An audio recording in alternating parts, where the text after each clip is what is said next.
बेटे आज हम लोग हमारे कंज्यूमर इक्विलिब्रियम के सीरीज के अंदर 4th चैप्टर स्टार्ट करेंगे, that is related to ordinal concept. देखो बेटे, इससे जो प्रीवियस चैप्टर है utility analysis, that shows that in case utility can be measured in terms of numbers. This is called cardinal utility approach which we have already discussed in a previous chapter. Now I am going to discuss consumer equilibrium using IC analysis. IC माने indifference curve analysis. यहाँ पर बेटे indifference curve analysis का मतलब यहाँ पर क्या है? Now I am talking about the ordinal approach. Ordinal approach का मतलब यहाँ पर क्या है? In this utility can not measured in terms of number. In this case, in this curve हम लोग यूटिलिटी को नंबर्स में मेजर नहीं करते। It is best as rank. Best कब रहेगा? जब बेसिकली हम उनको क्या प्रोवाइड करेंगे? रैंक प्रोवाइड करेंगे। अब हम समझते हैं कि आईसी क्या होता है। उससे पहले मैं आपको जर्नल से कुछ बातें बताती हूँ। देखो बेटे, एक होता है difference.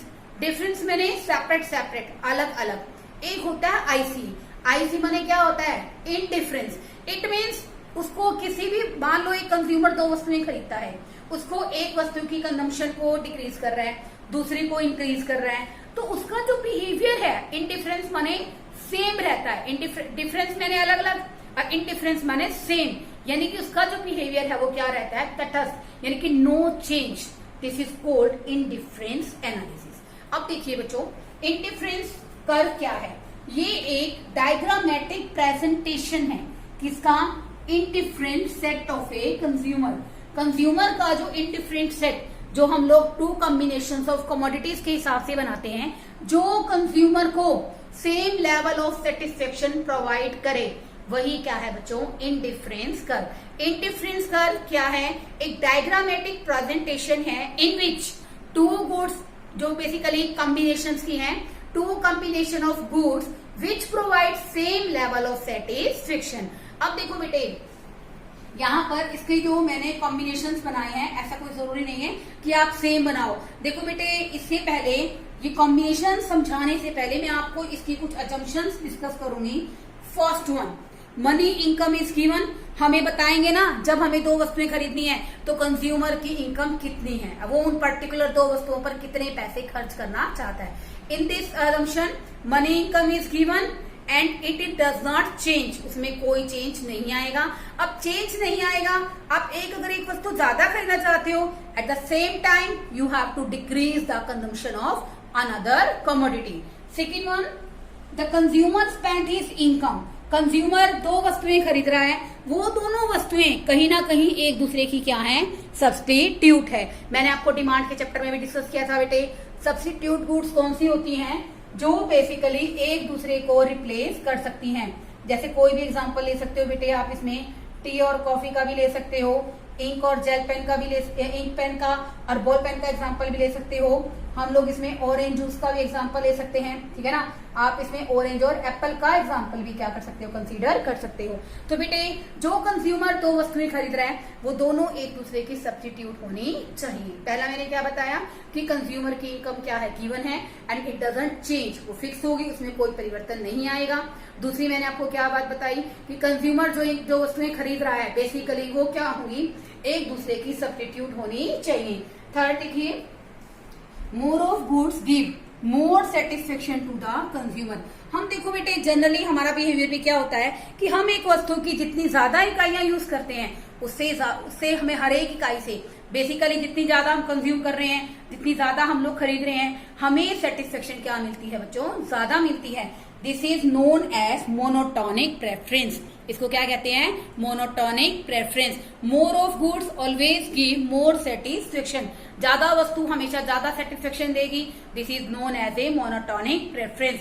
Our consumer is completely rational. Rational कौन होता है बेटे? जो सोच समझ के काम करे, ठीक है ना। तो हमेशा वो क्या कोशिश करता है? He always try to maximize his satisfaction. Okay, तो देखो बेटे, 4 अजम्पशन है। देखिए, money income does not change, it remain the same. The consumer spent his income on such goods which are the substitute of each other. More of goods give more satisfaction. अगर हम ज्यादा वस्तुएं खरीदते हैं तो हमें सेटिस्फेक्शन क्या मिलती है? ज्यादा मिलती है। इसी को ही हम लोग क्या कहते हैं? Monotonic preference. Next one, the consumer is rational and always maximize his satisfaction. जो कंज्यूमर है वो क्या है, रैशनल है, सोच विचार करने वाला है, विवेकपूर्ण तरीके से सोचता है, तो हमेशा क्या कोशिश करता है कि उसको सेटिस्फेक्शन क्या मिले, ज्यादा मिले। अब देखो बेटे, एक कंज्यूमर, जैसे मैं यहाँ पे आपकी बुक में भी एग्जांपल ले रखा है, तो मैंने कहा ना दोनों गुड सब्स्टिट्यूट होनी चाहिए। गुड वन तो क्या है, एप्पल, और यहाँ पर बेटे गुड टू हमारी क्या हो जाएगी, ऑरेंज। ठीक है, तो बेटे ये दोनों गुड्स क्या है, एक दूसरे की सब्स्टिट्यूट है। अब देखो बेटे, मैंने कॉम्बिनेशंस बनाए हैं। मैं एप्पल की 1 यूनिट खरीद रही हूँ, ऑरेंज की कितनी खरीद रही हूँ, 10 खरीद रही हूँ। अब ये भी देखिए कि यहाँ पर मैंने कहा ना कि इनकम डज नॉट चेंज, हम लोग लेते हैं Y refer for income. Consumer की इनकम है स्टूडेंट यहाँ पर 60 रुपए, 60 रुपीज। तो देखो दो कंडीशन अप्लाई होगी ना, money income is 60 rupees which is remain the same. और जो कंज्यूमर है वो 2 वस्तुएं खरीदेगा, जैसे मैंने कहा एप्पल और ऑरेंज, और ये दोनों गुड्स क्या है, एक दूसरे की सब्स्टिट्यूट है। ठीक है भाई। थर्ड, मोर ऑफ गुड्स, जितनी ज्यादा वस्तुएं खरीदेगा उतनी ज्यादा क्या मिलेगी, satisfaction, and this is widely known as monotonic preference. And last one, consumer rational है और वो हमेशा क्या कोशिश करता है कि उसको मैक्सिमम सेटिस्फेक्शन मिले। ओके, अब देखो बेटे, यहाँ पर ये कंज्यूमर जो गुड्स खरीद रहा है उसकी प्रेफरेंस, जो उसका स्केल है प्रेफरेंस का, उसके अकॉर्डिंग खरीद रहा है, उसके टेस्ट और इंटरेस्ट के अकॉर्डिंग खरीद रहा है। अब देखो बेटे, यहाँ पर कंज्यूमर चाहे क्या खरीदे, ए कॉम्बिनेशन खरीदे 1:10, चाहे वो बी कॉम्बिनेशन खरीदे 2:6, चाहे वो थर्ड कॉम्बिनेशन खरीदे सी कॉम्बिनेशन 3:3, और चाहे वो कॉम्बिनेशन खरीदे हमारा क्वेश्चन के अंदर बेसिकली 4:1। तो कहने का मतलब यहाँ पर क्या है, 2:6 हो गया, 3:3 हो गया, 4:1 हो गया, 1:10 हो गया। इट मीन्स कंज्यूमर का जो बिहेवियर है वो बेसिकली क्या है, सेम है, इंडिफरेंट नहीं है ना, क्या है, सेम। इसलिए जो सेटिस्फेक्शन है उसे किससे मिलेगी, ए से।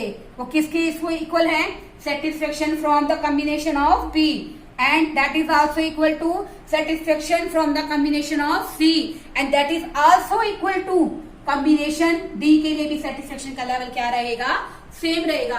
इसलिए बेटा जो कंज्यूमर है उसका जो बिहेवियर है वो क्या रहेगा, बिल्कुल इंडिफरेंस रहेगा। उसको कोई फर्क नहीं पड़ता कि आप एप्पल की क्वांटिटी ज्यादा खरीदते हो या बेसिकली ऑरेंज को ज्यादा खरीद रहे हो, उसका जो लेवल ऑफ सेटिस्फेक्शन है आईसी पर बेटे आप जितने भी पॉइंट्स बनाओगे उसका लेवल ऑफ सेटिस्फेक्शन सभी पर क्या रहेगा, सेम रहेगा। अभी मैं इसी को डायग्रामेटिकली आपको ड्रॉ करके बताती हूँ। बेटे मैं इस टेबुलर प्रेजेंटेशन को डायग्रामेटिकली ड्रॉ करूंगी। तो देखो बेटे, आपकी मर्जी है, आपको पॉइंट्स लगाने हैं लगाइए, अगर आपको नहीं लगाने तो आप मत लगाइए। This is our IC.